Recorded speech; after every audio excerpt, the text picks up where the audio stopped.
Siéntate y ahora te introduces. Gracias.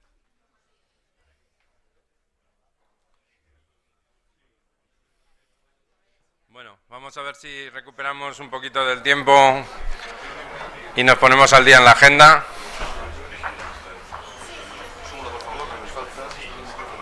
¿Tenemos todos ponentes de micrófono? Me marcho. Vale. Me voy, que tengo una reunión a las 5 en Madrid. Sí, sí. Bueno, Vale, todo bien. Sí, sí, está genial.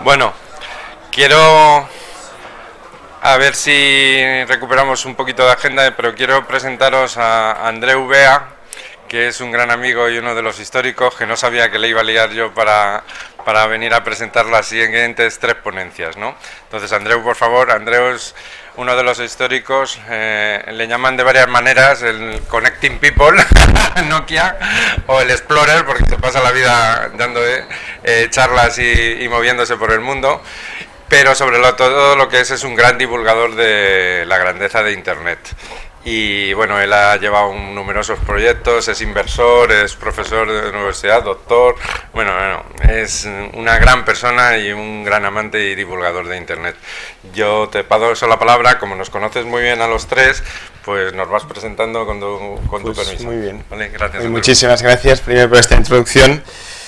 Deciros que para mí es un placer y además me pone un aprieto, pero me gustan los retos, pues de que en 30 segundos te digan, ahora vas a presentar tú a estas personas, que yo deciros, cuando yo era pequeño, pues ya veía a José Cabrera, uno de los ponentes, que como director de Sun Microsystems en ese momento, pues yo lo veía diciendo, ostras, de mayor me gustaría ser como él, ¿no? Entonces, estar ahí y más, pues presentároslo hoy, para mí realmente es un honor y un placer estar con él y poder hablar con él y que tengáis también pues la posibilidad de enriqueceros con lo que nos va a aportar, ¿no?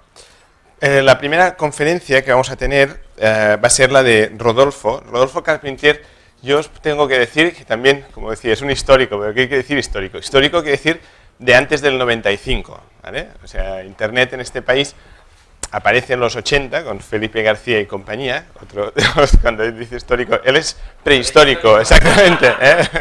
Es dinosaurio del Cretácico superior, concretamente, dentro de la era de Internet, porque es de los primeros que trajo Internet y como en cada país entró a través de las universidades, ¿no? Y él estaba en retiris, pues enchufando a gente, ¿no? Y Rodolfo, yo quizá no la última vez que te vi, no, pero me recuerdo que coincidimos en una conferencia en el año 95, arremangados los dos porque no nos funcionaban los módems, te acordarás de allí sudando, dices, bueno, para hacer una demostración de qué era Internet, ¿no? En catalán, net es limpio, y cuando tú decías en Cataluña Internet, a mi abuela le dije, ¿tú qué te dedicas ahora? Yo a Internet, y se quedó toda así, dice, qué triste, tantos años tus padres pagándote la carrera, tal, y para que te dediques a esto de la limpieza ahora, ¿no? Bueno, esto que es una anécdota real, pasaba a cualquier empresario que le llamaras Internet en esa época, ¿no? Pues Rodolfo viene de esta época, ha pasado todas las épocas, ha pasado los .com, la crisis, tal, pero sigue allí, y es de las pocas personas que os puede dar una visión global histórica de la Internet en este país, que además lo ha vivido en sus carnes, como empresario, como emprendedor, como divulgador, o sea, tiene también, cuando decían poliédrico, no, es multiédrico y multifaceta, porque ha estado en todos los papeles de Internet, ¿no? Bueno, pues sin más dilación, os dejo con Rodolfo, que nos dará la conferencia sobre reinventar la empresa del siglo XXI y la empresa del conocimiento colectivo. Muchas gracias, Andreu. Bueno, pues una de las características de la empresa del siglo XXI es que hace trabajar a sus clientes en vez de trabajar ella.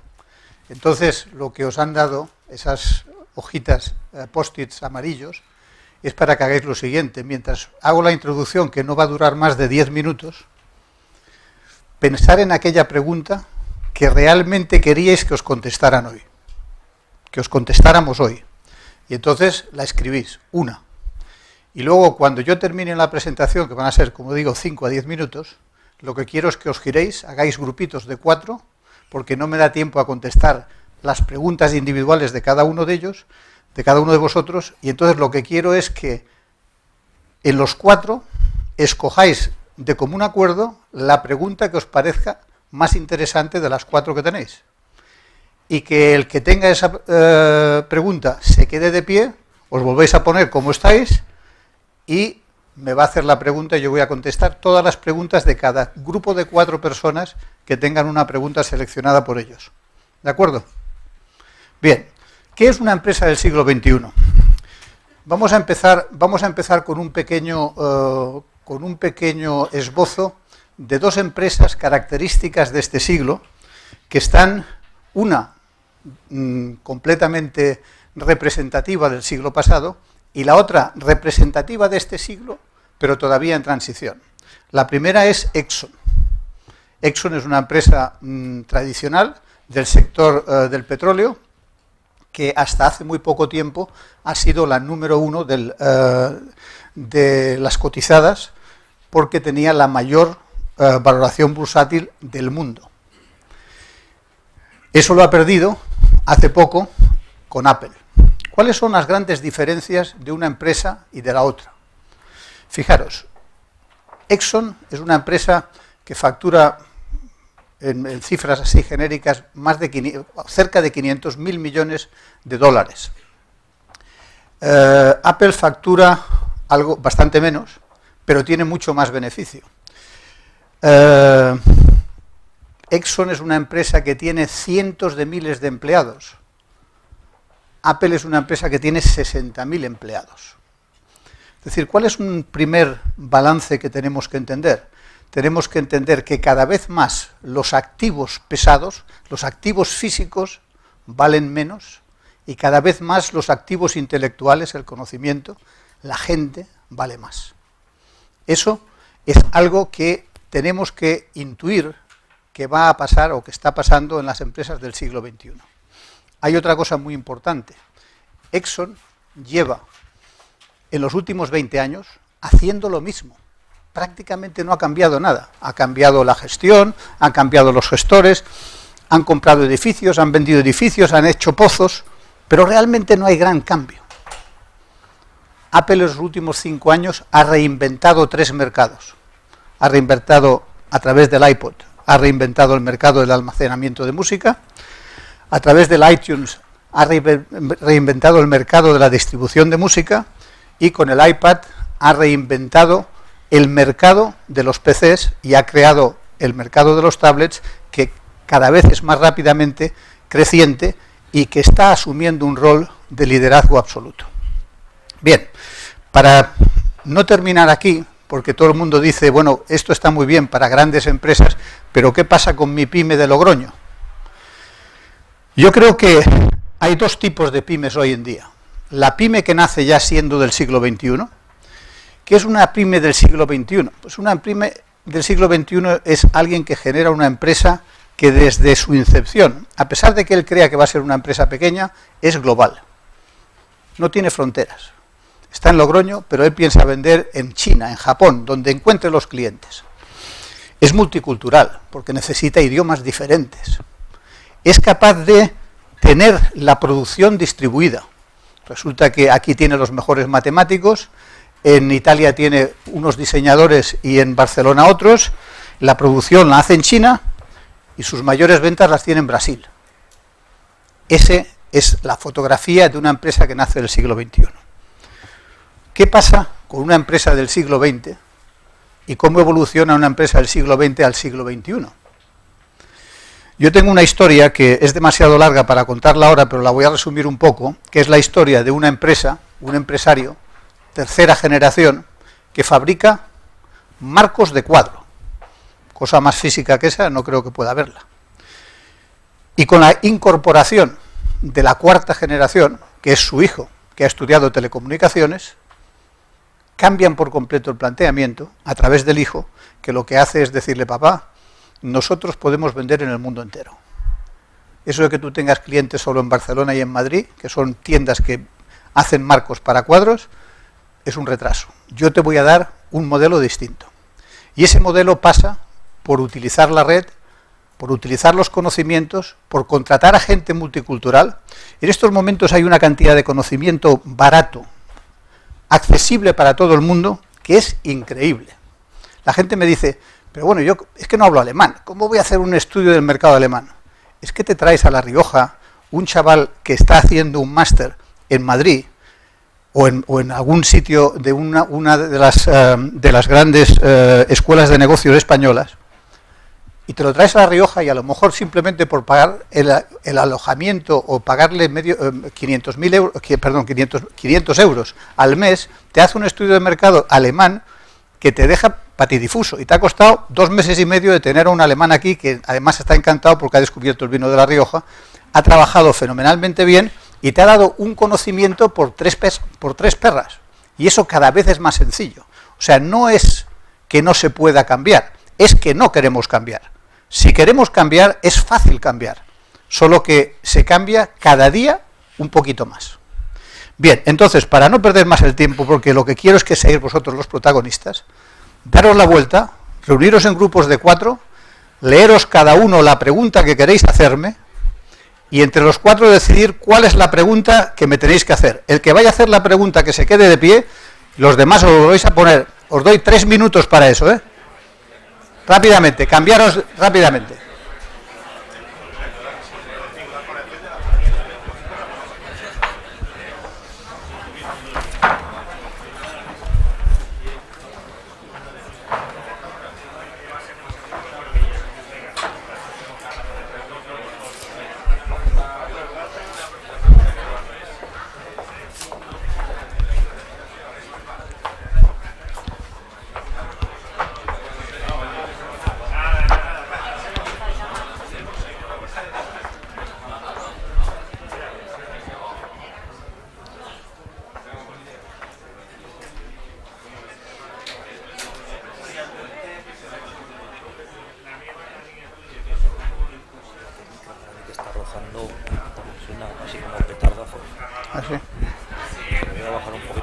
Pues nada, fenomenal.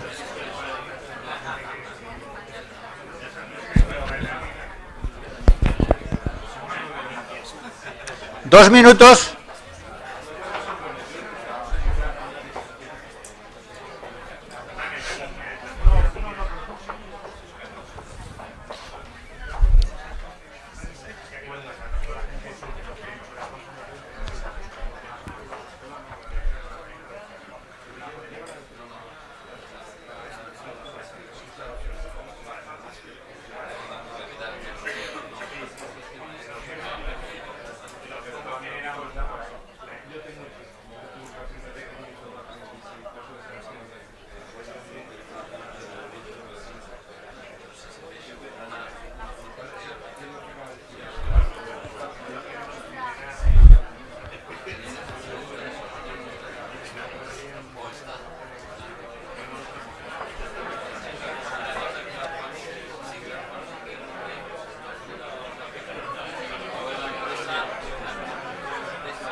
Bien, iros levantando la persona que...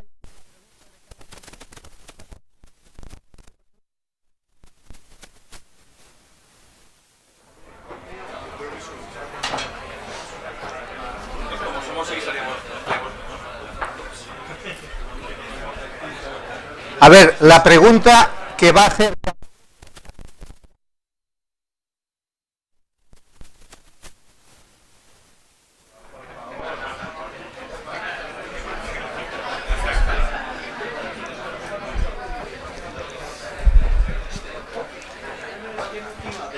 Yo voy a ir haciendo las preguntas por orden para que se lo vayas pasando de esa forma, ¿de acuerdo? Pásasela él primero. A ver, primera... Una pregunta un poco de base. ¿Hola? Sí. Y es, ¿dónde se forman los gerentes del siglo XXI? Y en paralelo, ¿cómo se recicla un gerente hacia una estrategia del siglo XXI? Bueno, son dos preguntas muy interesantes y verás, yo te voy a decir que las escuelas de negocio tienen que hacer una reconversión industrial inteligente rápidamente porque se están quedando obsoletas, pero está empezando a pasar que se dan cuenta que tienen que promover el emprendimiento y están cambiando bastantes de los conceptos que tenían. No es fácil porque es una cultura que lleva muchos años desarrollándose, el método del caso, la formulación académica que se ha llevado siempre, y eso no hace que en un entorno tan cambiante como este realmente estés dando respuestas. Pero yo creo que por ahí van ahí los tiros. Lo que está empezando a pasar, y eso sí lo vivo todos los días, mira, yo desde hace unos años tengo un blog, que lo sigue la gente y me sigue leyendo, etcétera. Yo cada 3 meses pongo un post diciendo que busco emprendedores. Y me viene mucha gente que en el 95% de los casos lo que busca es un puesto de trabajo, que no me sirven de nada.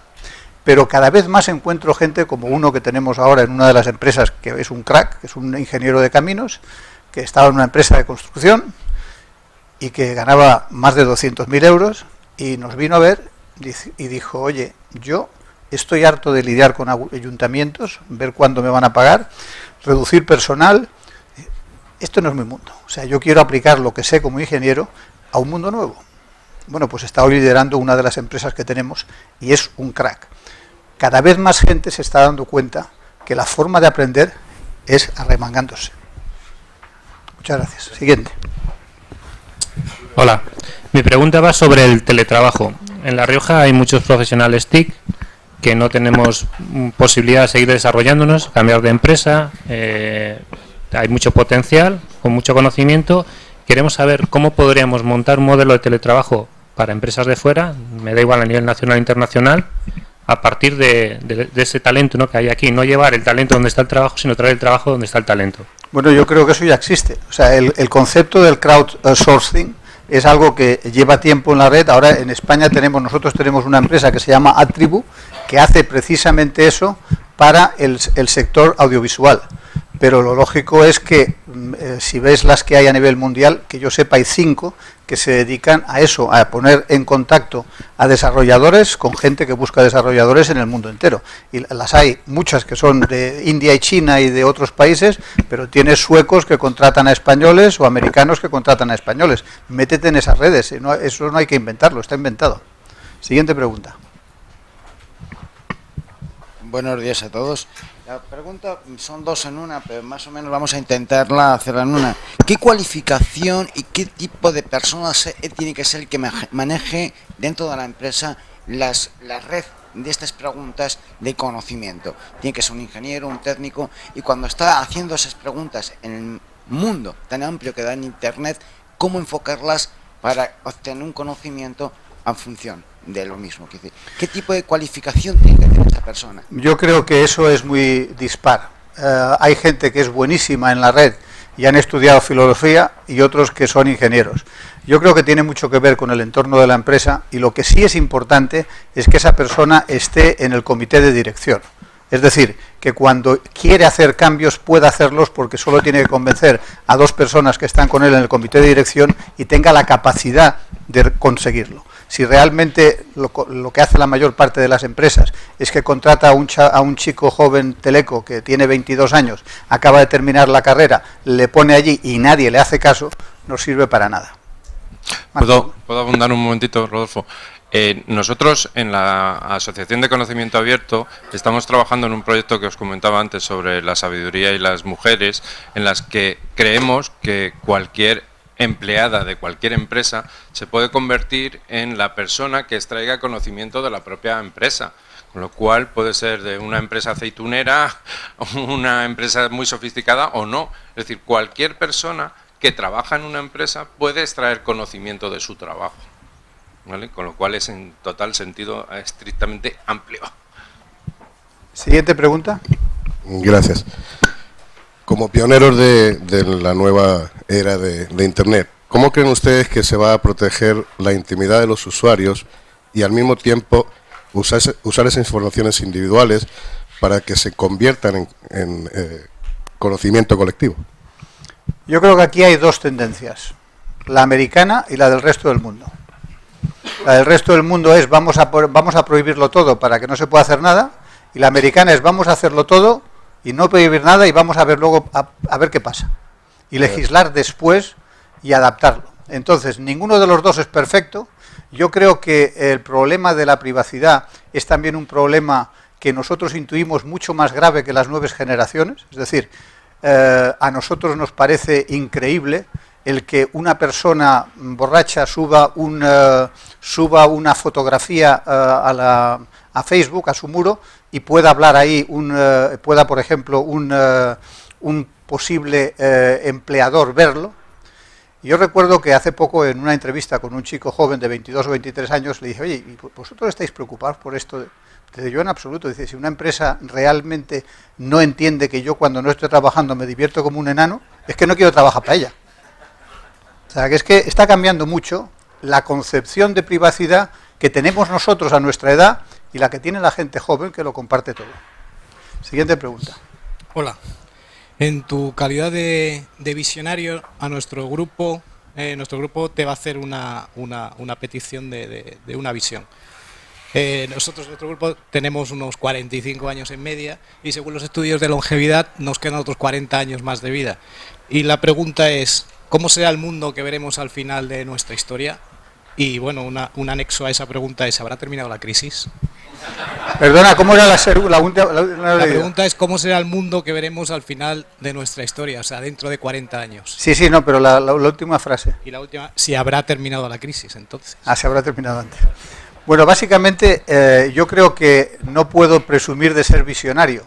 Yo casi siempre he sido un precursor de una tendencia, me he equivocado siempre en el tiempo. Es decir, que yo muchas veces he dicho, esto es lo que va a pasar, y ha ido pasando, pero casi siempre 5 a 7 años por detrás de lo que yo pensaba.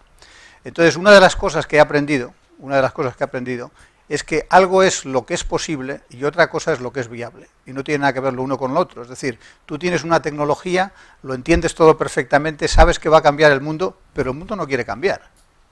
Y va más lento de lo que tú piensas. Yo creo que el mundo de dentro de 40 años va a ser un mundo mucho más rápido del que tenemos ahora, va a estar, yo creo que mucho más en red, yo creo que cada vez más las empresas van a tender a ser atomizadas, es decir, va a haber poca gran empresa y mucha gran empresa distribuida, y creo que realmente lo que os decía antes de este mundo en el que realmente cada uno se autosatisface en lo que necesita es cada vez más el mundo al que vamos. Es decir, tú dentro de 40 años no se te ocurrirá pedirle ayuda a nadie, tendrás una interfaz que no sé cuál va a ser, pero que te permitirá arreglar a las 4 de la mañana cualquier cosa que quieras hacer. Y no necesitarás, para pagar impuestos, para hacer cualquier cosa que tengas que hacer, lo podrás hacer directamente tú. Es decir, es un mundo mucho más sencillo de manejar, un mundo en el que desaparece el interfaz físico y prácticamente está todo integrado, y yo creo que el Internet de las cosas, del que hablamos ahora un poco, va en esa dirección y que es lo que va a hacer que cambie mucho el mundo. Siguiente pregunta.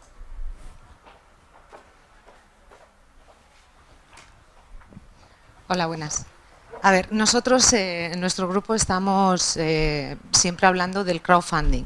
Cuando tenemos un proyecto pequeño, bueno, que necesitamos, por ejemplo, 500.000 euros o 300.000 euros, o una pequeña empresa con una buena idea que necesita un pequeño importe para lanzarse, pero bueno, que para los empresarios es mucho.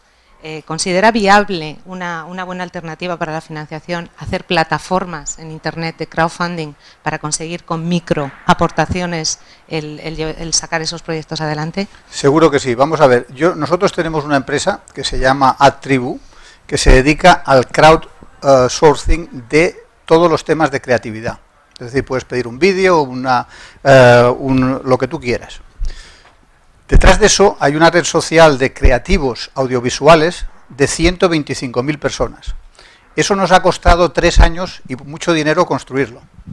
Quiere decir, ¿cuál es el problema del crowdfunding? El problema del crowdfunding es simplemente la masa crítica.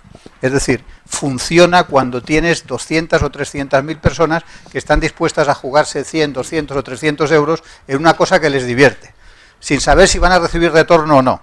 Pero eso requiere una masa crítica y la masa crítica requiere dinero para llegar a ella. Es decir, un proyecto que nace sin dinero, sin financiación, simplemente para poner de acuerdo a la gente, es muy difícil, nosotros lo hemos probado, tardas mucho tiempo en conseguir masa crítica.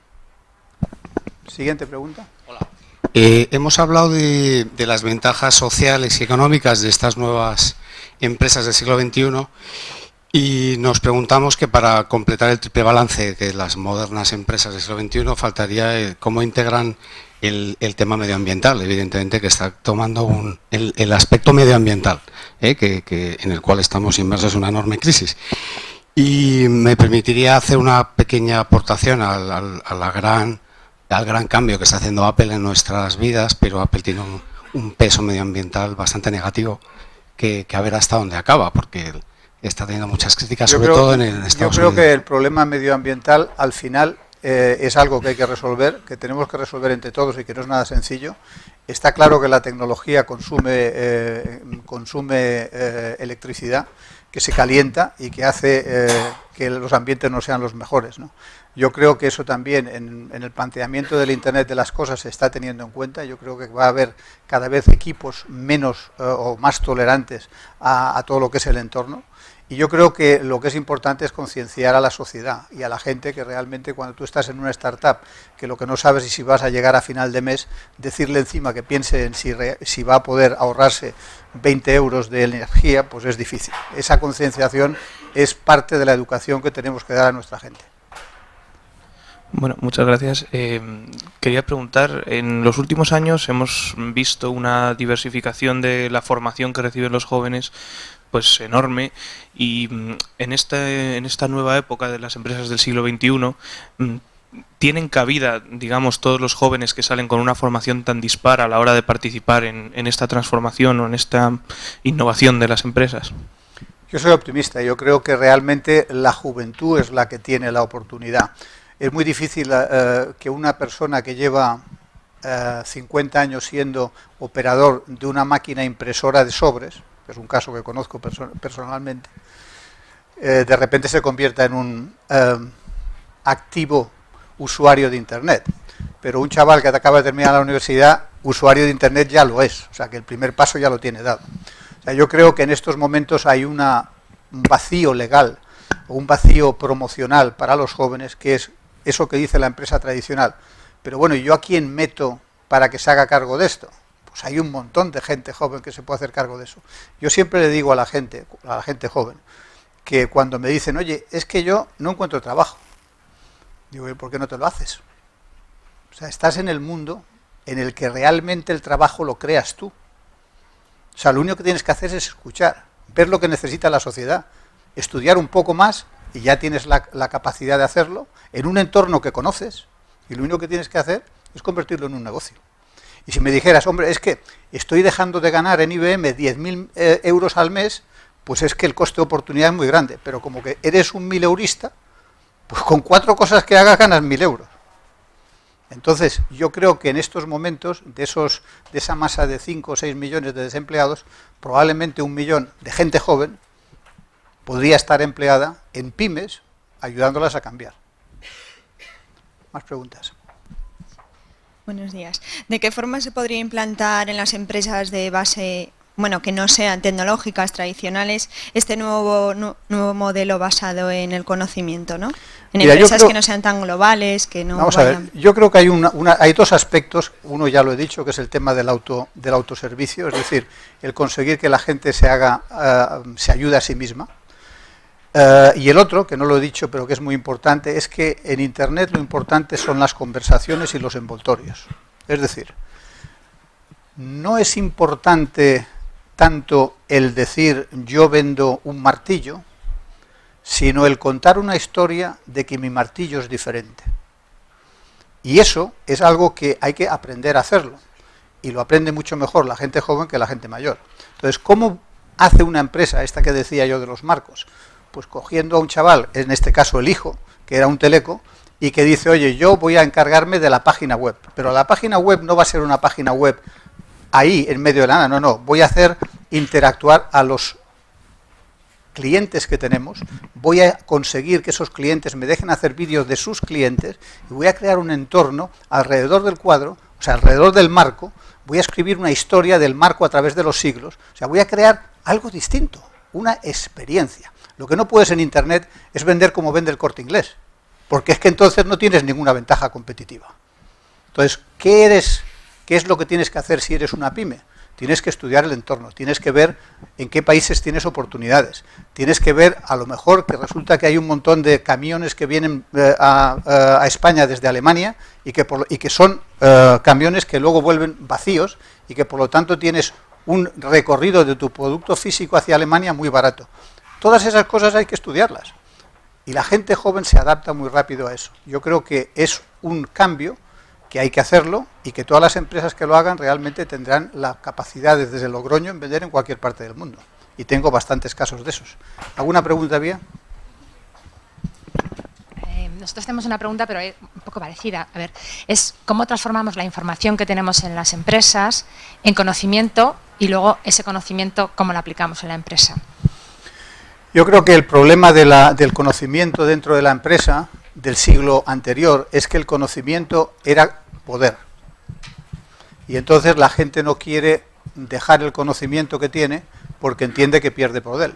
En el mundo de hoy, antes hablaba Juan Zafra del tema de la generosidad, es un mundo de absoluta generosidad. Cuando más das, más recibes.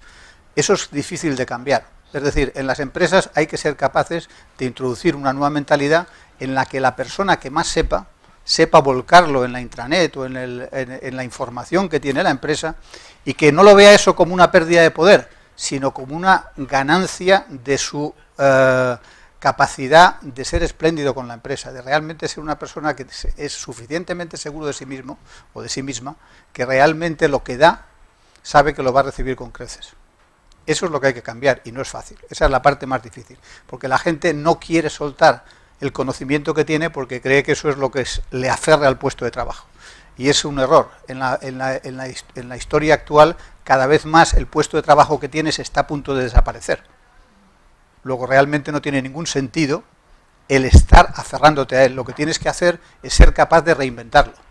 Y para eso, cuanto más compartas, mejor. Más preguntas. Bueno, ya es la de los últimos. Hay muchas cosas que ya se han hablado aquí, ¿no? En principio, con el tejido empresarial que hay, por ejemplo, aquí localmente en La Rioja, de un porcentaje muy elevado de pymes a estas alturas básicamente tradicionales, con primeras generaciones o incluso segundas que han empezado a trabajar un poco con los métodos muy tradicionales, ¿no? ¿Cómo se aplica? ¿Hay algún procedimiento para instaurar todo este tipo de... todo esto que estamos viendo hoy aquí? Ya han hablado antes de cómo se transforma un directivo del siglo XX al siglo XXI, ¿no? Pero no solo es la transformación del directivo, sino la transformación de la forma de pensar. Y luego una cosa que se acaba de mencionar, que es cómo se ayuda a las pymes a cambiar. Para ayudar a las pymes a cambiar tienen que querer. ¿Cómo convences a esa pyme, a ese directivo del siglo XX, de que esta es la forma de funcionar, de que en su empresa se puede aplicar antes, bueno, desde su postura, ¿no? Desde su sillón, que siempre al principio es el rechazo al cambio, y estas cosas desconocidas no las quieren ni escuchar muchas veces? Bueno, una de las primeras razones del cambio normalmente son las nuevas generaciones, es decir, en las empresas familiares, cuando el hijo o la hija vuelve de haber estudiado teleco o es informático o tiene 200 amigos en las redes sociales o ha viajado por medio mundo, tiene un planteamiento completamente distinto al que tenían sus padres y sus abuelos. Entonces eso es un inicio del cambio. ¿Cómo se consigue que una empresa pyme realmente dé el salto al siglo XXI? Solo si el propietario se convence de que tiene que hacerlo. Eso en unos casos se consigue y en otros, como se ha dicho antes, lo intentas 2 veces y luego a la tercera dices, pues mira, ya no te lo explico más porque es que no lo vas a entender nunca. Entonces,